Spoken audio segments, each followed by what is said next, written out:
दोस्तों, एक पल के लिए सोचिए, आप एक समुद्र के बीच एक छोटी-सी कश्ती पर हैं।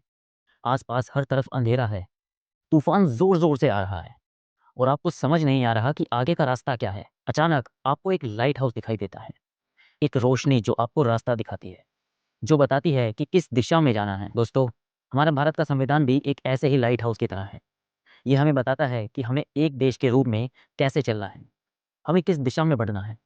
और इस लाइट हाउस का पहला प्रकाश है प्रियम्बल। आज हम देखेंगे कि ये प्रियम्बल सिर्फ एक लिखा हुआ टेक्स्ट नहीं है, बल्कि एक सपना है, एक विजन है, जो भारत को एक महान राष्ट्र बनाता है। और सबसे ज़रूरी बात, हम इसे कहानियों और एग्जाम्पल्स के साथ समझेंगे, ताकि आप इसे कभी ना भूल पाएं। तो चलिए शुरू करते हैं। संविधान का प्रारंभ होता है एक प्रस्तावना से, जिसे हम प्रियम्बल कहते हैं। ये एक तरह का इंट्रोडक्शन है जो बताता है कि भारत किस सिद्धांतों पर बना है। इसका मतलब है कि हमारा संविधान इस लक्ष्य को ध्यान में रखकर लिखा गया है। चलिए एक बार प्रियम्बल पढ़ें और फिर इसे समझें। We the people of India having solemnly resolved to constitute India into a sovereign socialist secular democratic republic and to secure to all its citizens justice, social, economic and political, liberty of thoughts, expression, belief, faith and worship, equality of status and of opportunity, and to promote among them all fraternity, assuring the dignity of the individual and the unity and integrity of the nation। अब इसका मतलब समझने के लिए एक एक शब्द का मतलब सिंपल एग्जाम्पल्स के साथ देखते हैं। We the people of India मतलब भारत का संविधान किसी राजा या ब्रिटिश सरकार ने नहीं बनाया है, ये हम लोगों ने मिलकर बनाया है। जैसे स्कूल में स्टूडेंट्स मिलकर एक रूल बुक बनाते हैं कि किस तरह से स्कूल चलेगा, वैसे ही हमने मिलकर अपने देश के रूल्स बनाए हैं। जैसे क्रिकेट टीम में हर प्लेयर की राय मायने रखती है, वैसे ही डेमोक्रेसी में हर नागरिक का एक रोल होता है। अगर कोई एक प्लेयर रूल तोड़ दे तो पूरी टीम सफ़र करती है।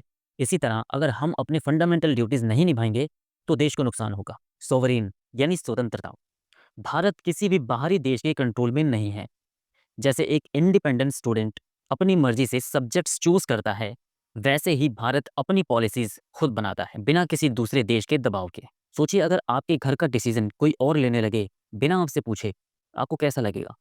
इसी तरह अगर भारत किसी दूसरे देश के कंट्रोल में होता तो हम अपने फैसले नहीं ले सकते थे। सोशलिस्ट यानी समाजवादी, इसका मतलब है समान समाज। हमारे देश में हर इंसान को बराबरी मिले, चाहे वो अमीर हो या गरीब। जैसे एक टीचर सब स्टूडेंट्स को इक्वली ट्रीट करता है, वैसे ही सरकार भी सबके अधिकारों का ध्यान रखती है। फॉर एग्जाम्पल, अगर एक क्लास में सिर्फ अमीर बच्चों को बेस्ट सीट्स दी जाएं और गरीब बच्चों को पीछे बैठाया जाए, तो क्या ये सही होगा?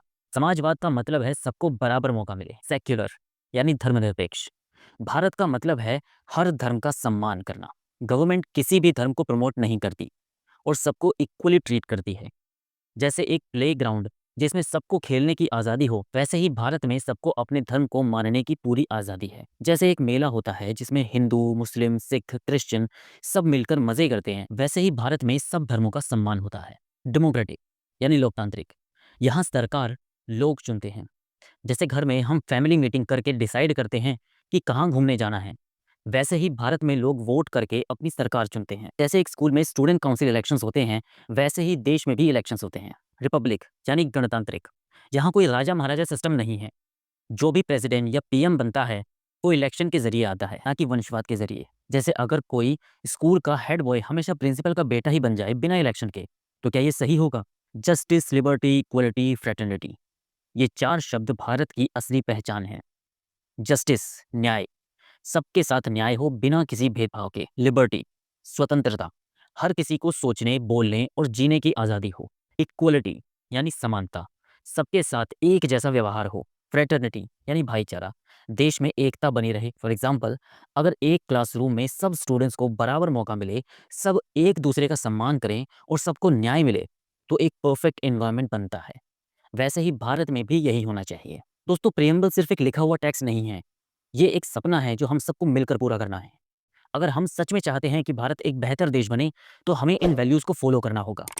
आपको ये वीडियो कैसा लगा कमेंट में ज़रूर बताएं और ऐसे ही इंटरेस्टिंग कंटेंट के लिए चैनल को सब्सक्राइब करें। जय हिंद।